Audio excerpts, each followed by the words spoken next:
মাদ্রাসার ছাত্র, সেক্রেটারি বেটা, প্রেসিডেন্ট বেটা, মুআল্লিমিন জামাত, আরাকিন জামাত, অঞ্চলের জনসাধারণ মুসলমান জামাত জানিয়ে নেও মাদ্রাসার ছাত্ররা অটোমেটিক আল্লাহর ওলি।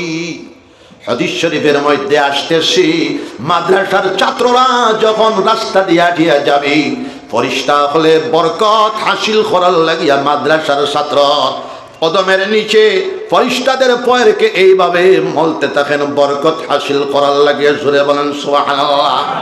মাদ্রাসার ছাত্র রাস্তা দিয়া দিয়া গেলেন, রাস্তার নিকটে যদি কোনো কবরস্থান থাকে, এই কবরস্থানে যদি কোনো কবরবাসী আযাবের মধ্যে মুবতলা থাকেন, মাদ্রাসার ছাত্র রাস্তা দিয়া দিয়া যাওয়ার বরকতে কবরস্থানের আযাব পানেওয়ালা মাইতের আযাবকে আল্লাহ পাক রব্বুল আলামিন মাফ করে দেবেন।